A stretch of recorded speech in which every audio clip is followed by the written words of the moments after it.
Cut के आ गए। ठीक है। तीसरे पर्चे की धमकियां दे रहे हैं। 2 दफा मेरे ते कातल हमला कर चुके हैं। अच्छा। एक दफा अगवा करने की कोशिश की थी इन्हें। अच्छा। मेरे तो किराए ते मकान लैके उत्ते स्टे लवा देंगे। मेरे उत्ते 2 झूठे पर्चे इन्होंने करवाते हैं। अच्छा। मैं जेल भी करते जी, कहते हैं कि तुसी बंदे सही नहीं है, साडी औरतां बच्चे इत्थे महफूज नहीं। अच्छा। ते तुसी अपना मकान सानू किराए ते दे दो, ਅਸੀਂ ਤੁਹਾਨੂੰ दूसरी जगह मकान किराए ते ले देंगे। नहीं किराए सर ये लोग जो गरीब लोग हैं ना, उन्होंने झूठे केस पा के जेल भिजवाते हैं। अच्छा। उन्होंने ब्लैकमेल करते अपनी औरतां बच्चे थाना वजह सर उन्होंने को पैसा ही है। अच्छा। वो जिस टाइम थाने में बुलाते हैं, मैं अपना जो कुछ मेरे नाल हो चुका है वो बयान करना है, बाद उन्होंने बुलाते हैं, वो या पैसा ला देंगे हैं या कोई तो फोन वगैरह करवा देंगे हैं।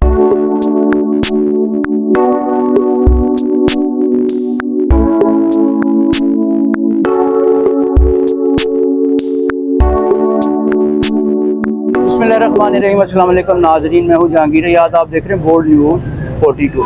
नाज़रीन, बड़ी ही अजीब किस्म की जो है वारदातें जो हैं वो सुनने को मिलती हैं और उसका शिकार जो है नाज़रीन वो हमेशा की तरह गरीब आदमी होता है। इस बंदे का कभी आशियाना स्कीम में एक अदद प्लाट 2 मरले का निकल आया तो नाज़रीन इसने वहाँ पर बसेरा शुरू कर दिया और आहिस्ता आहिस्ता वो जो आशियाना स्कीम है जो गरीबों के नाम पर बनाई गई थी अब वो अमीरों को ट्रांसफ़र हो चुकी है। ज़ाहिर है पैसे की गेम है और पैसा जो है वो जितना अच्छा खेल सकता है उतना अच्छा जो है कोई और चीज़ नहीं खेल सकती।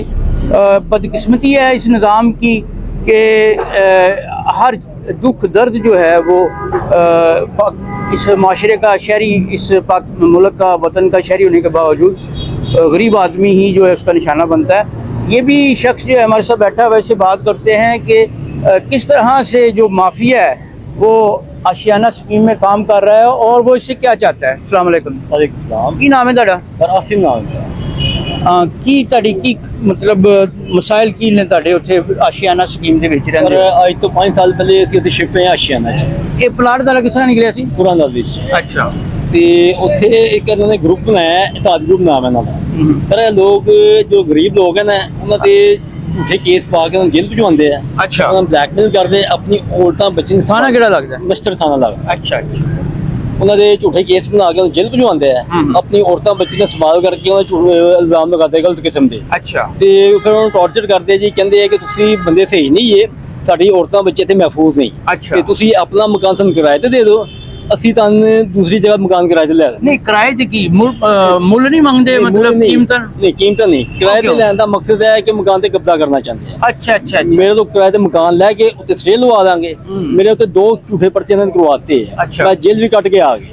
ठीक है। तीसरे पर्चे की धमकियां दे रहे हैं। 2 दफा मेरे ते कातल हमला कर चुके हैं। अच्छा। एक दफा अगवा करने की कोशिश की थी इन्हें। थाने में रिपोर्ट की थी, कोई कार्रवाई नहीं हुई। बाकी सारे महकमा IG DIG DSP हर जगह मैं दरखास्त देती है, उन्होंने खिलाफ कोई कार्रवाई नहीं होती भी। अच्छा। मैंने कतल दी धमकियां दे रहे हैं। ਉਹਨਾਂ ਦੇ ਕਿਉਂ ਨਹੀਂ ਆਪਣਾ ਕਤਲ ਦੀਆਂ ਧਮਕੀਆਂ ਦੇ ਰਹੇ ਨੇ?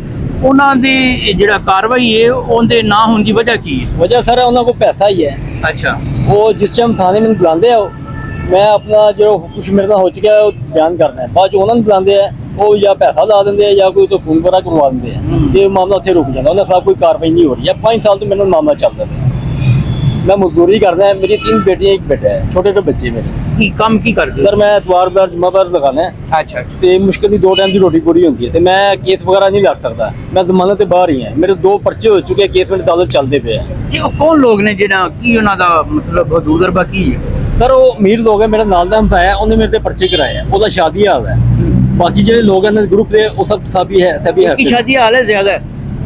ਇੱਕ ਮੇਰਾ ਹਾਲ ਇੱਕ ਹੀ ਹੈ, ਬਾਕੀ ਉਹਦੀ ਪ੍ਰਾਪਰਟੀ ਉਹਨਾਂ ਨੇ ਕਿਰਾਏ ਤੇ ਦਿੱਤੀ ਹੈ। ਅੱਛਾ। ਜੀ ਸਰ। ਤੇ ਤੁਹਾਡਾ ਜਿਹੜਾ ਮਕਾਨ ਹੈ ਉਹ ਨਿਕਲ ਆਇਆ ਸੀ ਕੁਰਾਂਦਾਜ਼ੀ जी सर, कुरान ਉਹਨੇ ਉੱਥੇ ਆਣ ਕੇ ਖਰੀਦਿਆ? ਉਹਨੇ ਖਰੀਦਿਆ। अच्छा। ये नाजरीन सबसे पहले तो ये नोटिस लिया जाना चाहिए कि जो एरिया, जो सोसाइटी, जो आबादी जो है वो गरीबों के लिए बनाई गई है, वहाँ पे अमीर जो लोग हैं वो किस तरह से काबिल हो जाते हैं। ज़ाहिर है पैसे के बलबूते पे होते हैं, लेकिन ऐसा होना नहीं चाहिए। एक ख़ास किस्म की क्लास होती है वहाँ पे अपना यानी गुजर बसर करना चाहती है, लेकिन ये नाजरीन का धंधा है जो गंदा तो है, लेकिन इसके ख़िलाफ़ जो है कोई भी किसी किस्म की अथॉरिटी जो है वो इसके ख़िलाफ़ काम करने को तैयार नहीं, उनके पर जलते हैं नाज़रीन। तो ये हमारे निज़ाम का एक फ़ीचर है नाज़रीन। अच्छा ये दसो कि अपना तुसी कदी थाने कोई दरखास्त दी होवे कि यार मैनू तंग करदे ने? सर दरखास्त ढेर दरखास्त आई है, कितनी दरखास्त दी अच्छा, कितनी दफा दे चुके हो? सर थाने च मैं एक दरखास्त दी है, बाकी महकमे ने मुझे दे अच्छा, एक दफा भी तुहानू कोई रिलीफ मिले है नहीं कि मिला। तुहाडी सुनवाई हुई है? नहीं सर, नहीं हुई, बिल्कुल नहीं हुई। की वजह की? वजह सर है कि वो लोग साबे हैसियत है, या वो पैसा लगा देंगे है, या कोई तो ऊपर फोन करवा देंगे, जिसकी वजह तो मेरा मसला हल नहीं हो रहा है। 5 साल तो मेरे नाल मामला चलते थे। अच्छा, ਹੁਣ ਤੁਹਾਡੀ ਕੀ ਗੁਜ਼ਾਰਿਸ਼ ਕੀ?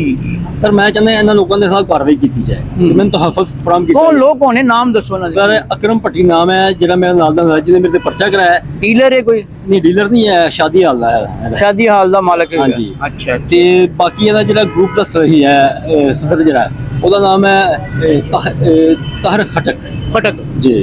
ਅੱਛਾ ਅੱਛਾ, ਵੱਡੇ ਵੱਡੇ ਗੱਡੀਆਂ ਕਾਰਾਂ ਬਗਲੇ? ਹਰ ਉਹਨਾਂ ਦਾ ਹਰ ਕਿਸੇ ਕੋ ਗੱਡੀ ਹੈ। ਅੱਛਾ, ਇਹ ਤੇ ਆਪਣਾ ਸੁਸਾਇਟੀ ਬਣਾਈ ਗਈ ਸੀ ਗਰੀਬ ਲੋਕਾਂ ਵਾਸਤੇ? ਜੀ ਸਰ, ਉੱਥੇ ਤਾਂ ਗਰੀਬ ਕੋਈ ਵੀ ਨਹੀਂ ਮਿਲੇਗਾ। ਅੱਛਾ। ਜਿਹੜੇ ਗਰੀਬ ਆ ਗਏ ਉਹਨਾਂ ਨੇ ਰਹਿ ਨਹੀਂ ਦਿੰਦੇ। ਉਹ ਤੇ ਜ਼ਾਹਰ ਹੈ ਫਿਰ ਉਹਨਾਂ ਕੋਲੋਂ ਮਤਲਬ ਖਰੀਦ ਲੈਂਦੇ ਨੇ ਲੋਕ। ਜੀ, ਉਹ ਖਰੀਦਣ ਦੇ ਬਾਅਦ ਦੀ ਗੱਲ ਹੈ, ਉਹ ਪਾਬੰਦੀ ਨਹੀਂ ਹੋਣੀ ਚਾਹੀਦੀ ਕਿ ਇੱਥੇ ਇਸ ਇਨਕਮ ਦੇ ਲੈਵਲ ਦੇ ਲੋਕ ਜਿਹੜੇ ਹੈਗੇ ਨੇ ਉਹ ਰਿਹਾਇਸ਼ ਪਜ਼ੀਰ ਹੋਣੇ ਬਿਲਕੁਲ ਹੋਣੀ ਚਾਹੀਦੀ ਪਾਬੰਦੀ। ਅੱਛਾ, ਸਹੀ। ਕੋਈ ਮੁਨਜ਼ਮ ਗਰੋਹ ਹੈਗਾ ਜਿਹੜਾ ਕਿ ਮਤਲਬ ਲੋਕਾਂ ਦੇ ਕੋਲੋਂ ਪੈਸੇ ਪੁੱਛੇ ਮਤਲਬ ਉਹ ਕਰਕੇ ਤੇ ਅੱਗੇ ਸੇਲ ਪਰਚੇਜ਼ ਦਾ ਕੰਮ ਕਰਦਾ? ਨਹੀਂ ਪੈਸੇ ਮੇਰੇ ਨਾਲ ਤੇ ਪੈਸੇ ਦੀ ਉਹਨੇ ਪਹਿਲੇ ਗੱਲ ਹੀ ਨਹੀਂ ਕੀਤੀ। ਮੈਨੂੰ ਅੱਛਾ, ਸਿਰਫ ਤੁਹਾਨੂੰ ਤੇ ਕਿਰਾਏ ਤੇ ਮੰਗ ਰਿਹਾ ਹਾਂ, ਨਾ, ਕਿਰਾਏ ਜੋ ਤੇ ਕਹਿੰਦੇ ਪੈਸੇ ਵੀ ਨਾ ਦੇਣਾ ਪਵੇ। ਬਿਲਕੁਲ। ਇਹਨਾਂ ਨੇ ਮੇਰੇ ਤੋਂ ਪਰਚਾ ਕਰਾਇਆ, 354 ਦਫਾ ਲਾਈ, ਤੇ ਪੁਲਿਸ ਦੇ ਜ਼ਰੀਏ ਮੈਨੂੰ ਟੌਰਚਰ ਕਰ ਰਹੇ ਸੀ ਕਿ ਥਾਣੇ ਜਾ ਕੇ ਤੂੰ ਮੰਨ ਕਿ ਤੂੰ ਔਰਤਾਂ ਬੱਚਿਆਂ ਨਾਲ ਗਲਤ ਕੰਮ ਕਰਨਾ ਹੈ, ਤੇ ਸਾਡੀਆਂ ਔਰਤਾਂ ਬੱਚੇ ਤੇ ਮਹਿਫੂਜ਼ ਨਹੀਂ ਹੈ, ਅੱਛਾ ਤੇ ਆਪਣਾ ਮਕਾਨ ਤੂੰ ਸਾਨੂੰ ਕਿਰਾਏ ਤੇ ਦੇ, ਅਸੀਂ ਤੇ ਕਿਤੇ ਹੋਰ ਕਿਰਾਏ ਤੇ ਮਕਾਨ ਲਿਆ। ਇਹ ਉਹਨਾਂ ਦੀ ਹੈ सिर्फ। जी नाजरीन, हमेशा की तरह पुलिस के खिलाफ ही जो है ना वो हर्जा सराई है। आखिर कुछ ना कुछ तो है कि हर बंदा जो है पुलिस से तंग है, तो पुलिस को अपना किबला दुरुस्त करने की ज़रूरत है। और जो कच्चे के डाकू हैं वो तो पता नहीं पकड़े जाते कि नहीं पकड़े जाती, लेकिन ये जो पक्के के डाकू हैं नाजरीन, उनके ऊपर काबू पाना ज़रूरी है, जो लोगों को मजबूर करते हैं और उनकी ज़िंदगियां जो हैं वो जीरण बना देते हैं, अपने ज़ाती मफादात की खातर सिस्टम को इस्तेमाल करते हैं। थाना इस्तेमाल हो जाता है, उसके बाद मुख्तलिफ़ किस्म की जो अथॉरिटीज़ हैं वो पैसे के बलबूते के ऊपर जो है वो इस्तेमाल हो जाती हैं, और गरीब आदमी जो है वो उसकी ज़िंदगी जो है वो अपना उसका जीना महाल हो चुका हुआ है।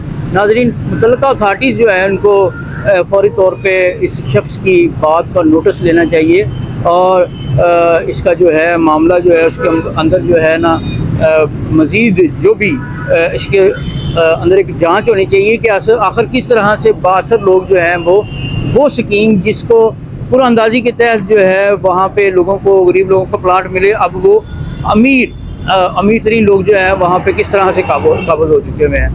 नाज़रीन, इसी गुजारिश के साथ मैं आपका होस्ट जहांगीर आज़ाद आपसे इजाज़त चाहूँगा। अल्लाह ने